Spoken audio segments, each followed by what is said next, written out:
जिंदगी में 2 मिनट कोई मेरे पास न बैठा, आज सब मेरे पास बैठे जा रहे हैं। कोई तोहफा न मिला आज तक और आज जो है फूल ही फूल दिए जा रहे हैं। 2 कदम साथ चलने को तैयार नहीं था कोई, और आज जो है काफिला बंद साथ चले जा रहे थे।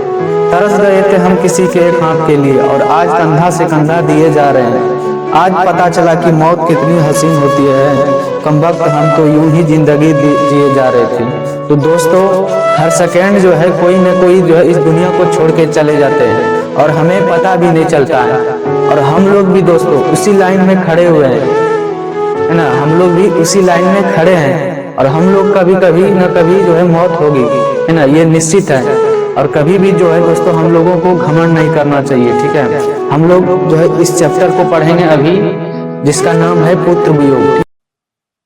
तो चलिए साथियों, अभी हम लोग पढ़ेंगे पुत्र वियोग कविता, ठीक है। ये कविता प्यारे साथियों बहुत ही इमोशनल है, ठीक है। अगर आप लोग इस कविता को पढ़ लेंगे तो आप लोग रोने पर मजबूर हो जाएंगे, ठीक है। ये कविता जो है क्लास 12 का जो है काव्य खंड का जो है 7वां चैप्टर है, जिसका नाम है पुत्र वियोग, ठीक है। ये बिहार बोर्ड में जो है इस चैप्टर से बहुत सारे क्वेश्चन पूछे जाते हैं, ठीक है। अगर आप लोग इस वीडियो को पूरा देख लेते हैं तो आप लोग से एक भी क्वेश्चन जो है इस चैप्टर का नहीं छूटेगा, ठीक है। सारे प्रश्न जो है आप लोग खुद जो है बना लेंगे, ठीक है। और ये कविता प्यारे साथियों बहुत ही इमोशनल है, ठीक है। अगर आप लोग इसको देख लेते हैं तो आप लोग एकदम रोने पर मजबूर हो जाएंगे, ठीक है। इस कविता में प्यारे साथियों एक माँ का जो है पुत्र अचानक जो है उनका निधन हो जाता है, ठीक है, और समय मृत्यु हो जाता है, ठीक है। समय से पहले उनका मृत्यु हो जाता है, ठीक है। इस वजह से माँ को बहुत सारे जो है दुख दर्द जो है पीड़ा सहना पड़ती है, ठीक है। और यही बात को इस कविता में दर्शाया गया है, ठीक है, वर्णन किया गया है इस कविता में। आप लोग इसको अच्छे से देखिएगा, पूरा वीडियो को, पूरा जो है आप लोग को ये कविता जो है समझ में आ जाएगा, ठीक है। तो चलिए हम लोग यहाँ पे सबसे पहले देखते हैं, इसमें जो है 10 भावार्थ दिया हुआ है। कितने भावार्थ है? 10 गो भावार्थ है, ठीक है। तो यहाँ देखिए 1 से 4 तक है, 4 तक दिया हुआ है भावार्थ। उसके बाद यहाँ देखिए 5 से 8 तक है, और 9 से 10 तक, यानी कुल मिला के यहाँ पे 10 भावार्थ दिया है। सारे का जो है हम लोग अर्थ एकदम अच्छे से समझेंगे, ठीक है। तो आप लोग इस वीडियो को लगातार देखिएगा। चलिए, तो आज हम लोग सबसे पहले पहला जो है भावार्थ क्या दिया हुआ है इसको हम लोग अच्छे से समझते हैं, ठीक है। तो देखिए यहाँ पे दिया हुआ है, आज दिशाएं भी हंसती है, आज दिशाएं भी हंसती है, उल्लास विश्व पर छाया, मेरा खोया हुआ खिलौना अब तक मेरे पास न आया। इसका मतलब हुआ प्यारे साथियों, यहाँ पे सबसे पहले समझिए खिलौना। खिलौना जो शब्द इस्तेमाल किया गया है कवित्री, किसके लिए क्या है? यहाँ पे अपने पुत्र के लिए, ठीक है। कवित्री यहाँ पे खिलौना किसको कह रही है? अपने पुत्र को कह रही है, ठीक है। और यहाँ पे देखिए इसका अर्थ समझिए आप लोग, ठीक है। आज दिशाएं भी हंसती है, यानी इसका मतलब हुआ कि चारों दिशाओं के लोग हंस रहे हैं, चारों दिशाओं के लोग हंस रहे हैं। उसके बाद है उल्लास विश्व पर छाया, मतलब पूरा विश्व में जो है खुशी छाया हुआ है, ठीक है। उमंग है, उत्साह है, सब लोग अपने अपने घरों में खुश है, सब लोग अपने अपने बच्चों के साथ खुश है।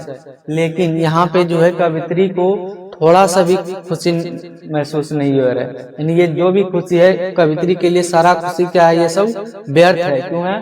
क्योंकि इनका जो खिलौना है, मेरा खोया हुआ खिलौना अब तक मेरे पास न आया, क्योंकि इनका जो खिलौना है अभी तक जो है इनके पास नहीं आया है।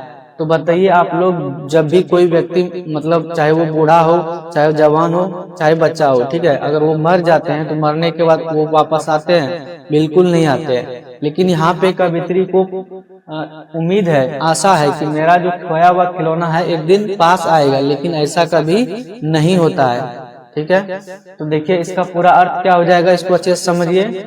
चारों दिशाओं के लोग हंस रहे हैं, चारों दिशाओं के लोग हंस रहे हैं, चारों दिशाओं में जो है खुशी का माहौल छाया हुआ है। पूरा दुनिया में, पूरा संसार में जो है लोग यानी खुशी से जी रहे हैं, सब कोई अपने अपने बच्चों से जो है खुशी के साथ जी रहे हैं, ठीक है। सब जो है अपने अपने कार्यों में मगन है। लेकिन यहाँ पे सारा खुशी जो है कवित्री के लिए क्या है? व्यर्थ है। क्यों? क्योंकि यहाँ पे इसका जो खिलौना है खोया गया है और अभी तक जो है इनके पास नहीं आया है, ठीक है। तो ये जो है इसका क्या हो जाएगा? अर्थ हो जाएगा। खिलौना जो है किसको कह रही है यहाँ पे कवित्री? अपने पुत्र को, ठीक है। तो ये जो है प्यारे साथियों पहला भावार्थ का जो है ये अर्थ था, ठीक है। चलते हैं अब हम लोग दूसरे भावार्थ की ओर, ठीक है। दूसरा भावार्थ क्या कहता है? शीत न लग जाए इस भय से, नहीं गोद से जिसे उतारा, छोड़ कम दौड़कर आई, माँ कहकर जिस समय पुकारा। ठीक है, तो यहाँ पे दूसरा भावार्थ का अर्थ समझिएगा आप लोग, शीत न लग जाए, यानी देखिएगा आप लोग देखे होंगे कि जब बच्चा जो है छोटा रहता है तो माँ क्या करती है, उनको हमेशा गोद में रखती है रात में। ठीक है, रात में क्या करती है, हमेशा गोद में रखती है। क्यों? क्योंकि उनको रात में जो है ये क्या होता है, शीत पड़ता है। ठीक है, आसमान से शीत गिरता है और शीत जो है बच्चे को नहीं लग जाए, अगर उसको नीचे उतारेगा तो क्या होगा, शीत नीचे में पड़ता है, धरती पे गिरता है शीत, और वही शीत जो है बच्चे को लग जाएगा, पैर में जैसे जाएगा तो क्या होगा, उन्हें सर्दी हो जाएगा। ठीक है, और उसको क्या हो जाएगा, धीरे धीरे उनका तबीयत जो है बिगड़ जाएगा। इस वजह से माँ क्या करती है, बच्चे को जो है गोद से नहीं उतारती है।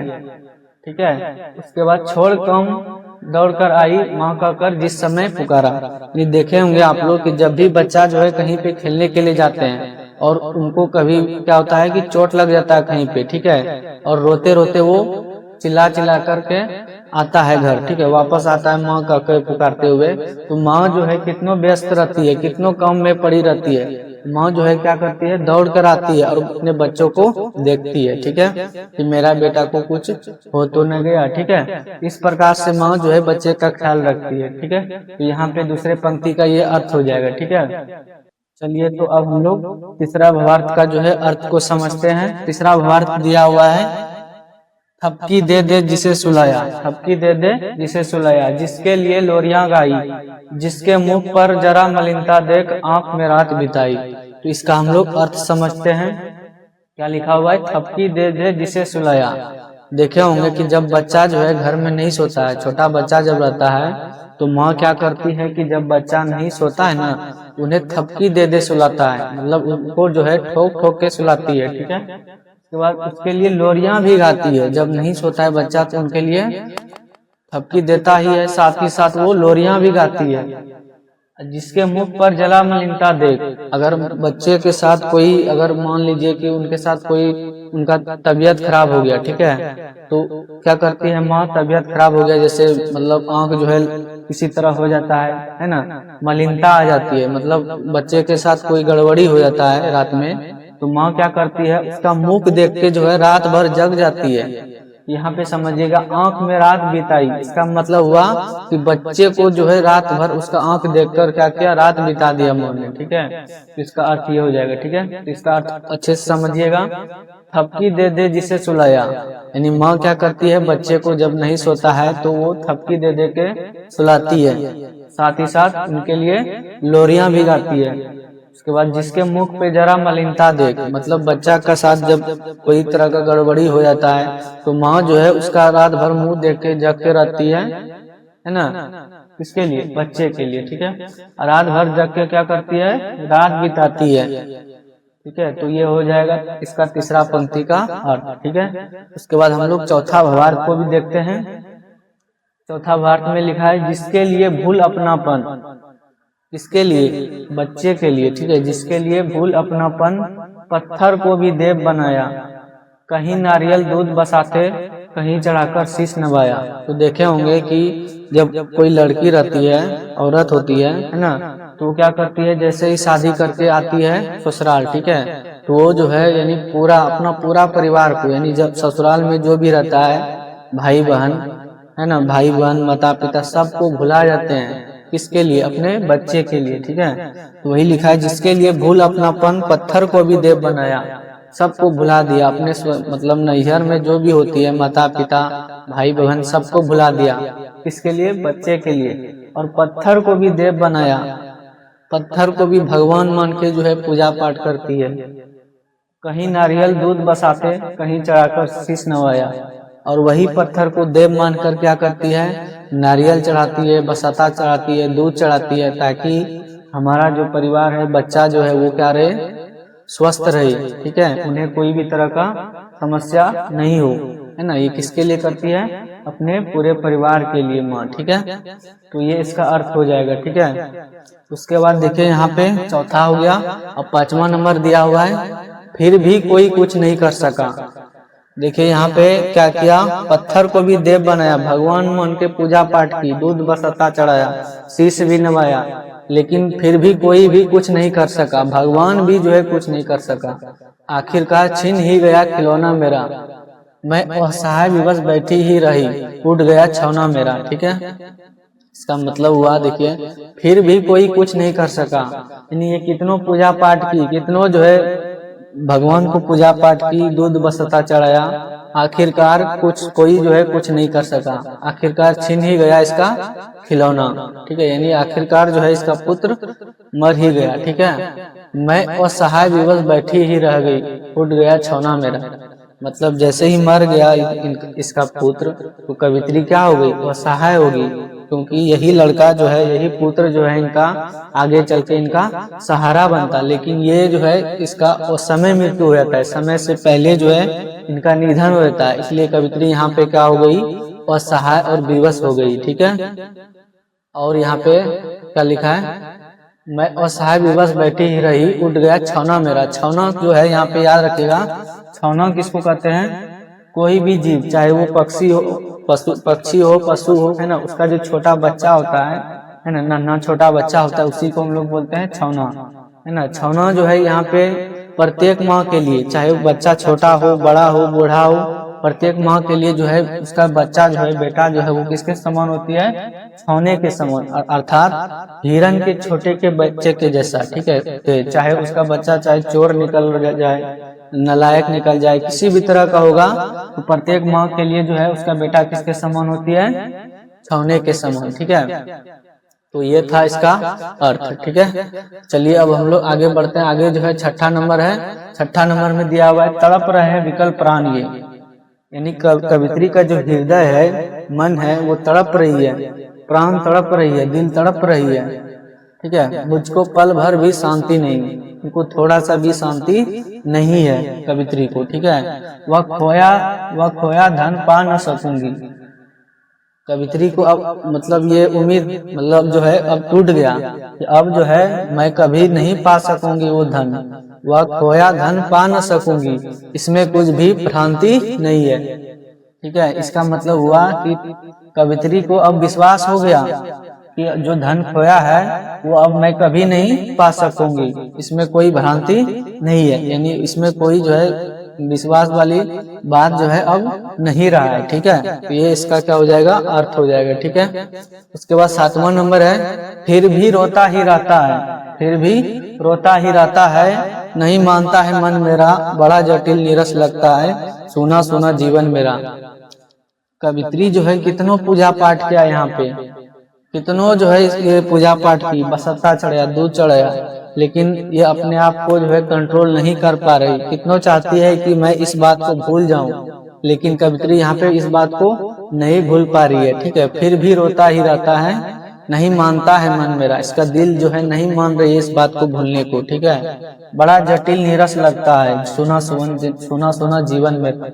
कवित्री को अब अपना जीवन जो है जीने के लिए भी इसको सोचना पड़ रही है कि मैं इतना बड़ा जिंदगी जो है अब आगे कैसे जीऊंगी। ठीक है, क्योंकि इनका जो है एकमात्र जो है पुत्र था, वो जो कि खिलौने के समान था, अब वो हो गया। इस वजह से इसका जो पूरा जिंदगी है वो क्या हो गया है, सोना सोना लग रहा है। ठीक है, तो ये इसका क्या हो जाएगा, अर्थ हो जाएगा। ठीक है, चलिए अब हम लोग आगे 8वां नंबर का भी जो है अर्थ समझ लेते हैं। यह लगता है एक बार यदि पल भर को उसको पा जाती।